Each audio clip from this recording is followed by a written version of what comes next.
My name's Dianne Wright. I am from Winnipeg, Manitoba, Canada. Yeah, go to Grand Forks, keep going north. You'll get there eventually. Nobody knows where it is. It's, keep going.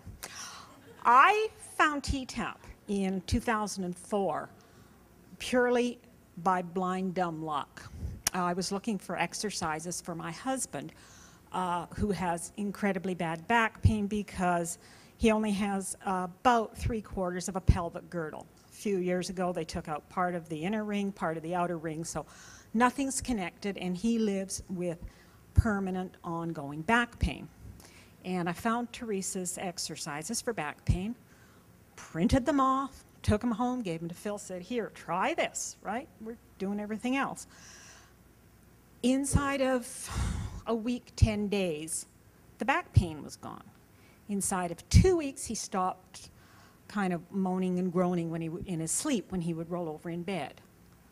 So I'm going, well, this is pretty good. I mean, I had tried stuff for myself. I tried Pilates, I tried yoga.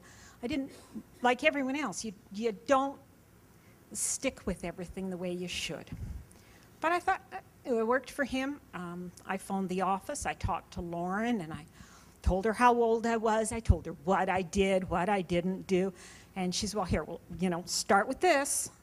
And 2 weeks later, I phoned Lauren having hysterics because I had, put on about 14 inches, 2 here, 2 there, and I was going, I'm going to break down over this.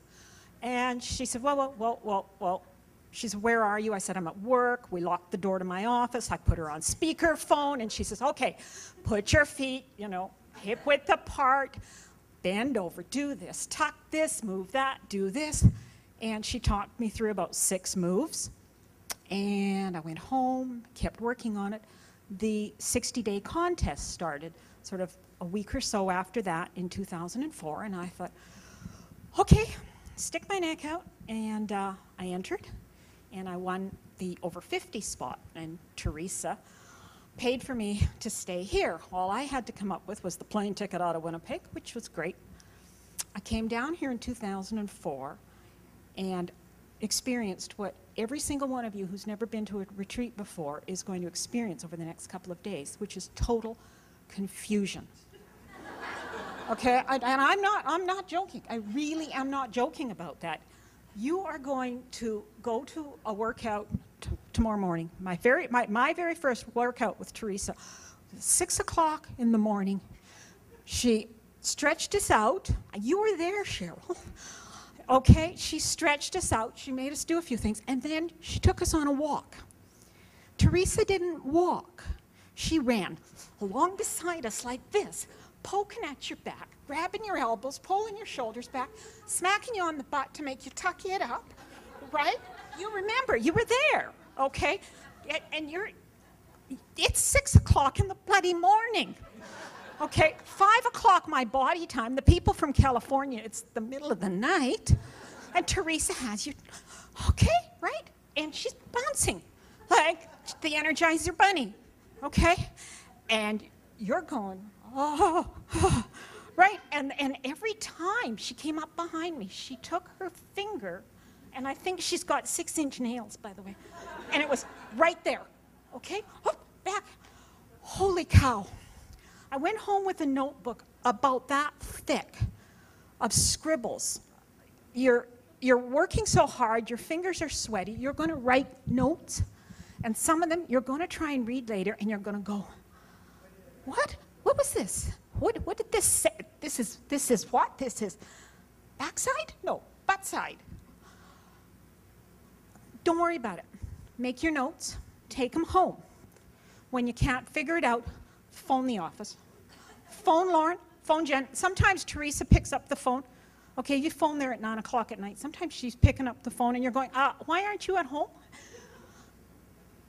They'll help you. They'll transcribe for you long distance. Because I went home and I did that.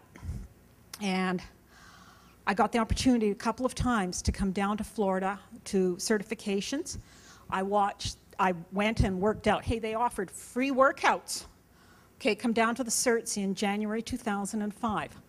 And do free workouts. Well, I was going to be down in Florida anyways. I came over to the certifications. My husband brought me. Bless him, he got up every morning at 6 o'clock and delivered me to the Biltmore, where we were doing the certifications. Then he'd go home and go back to sleep in the camper, because 6 o'clock in the morning, you know. But it was amazing, because I learned. I kept learning. And at that time, Teresa and Lauren challenged me to think about becoming a trainer. And I thought, no, I don't know, this is pretty tough. Went back to Winnipeg, got in touch with CanFit and said, I think I'd like to, other thing. We talk a lot about Teresa's generosity, but you need to know, Teresa's family isn't only you who T-Tapps. Her family's my husband, because he has a lot of medical issues and a lot of serious health issues. Last time we were down, he's been losing the feeling in his fingers. So she worked him through finger exercises, which he's doing every day, and he sends you his love, by the way, and because he's doing those finger exercises so that he can pick up a cup of coffee without spilling hot coffee down himself.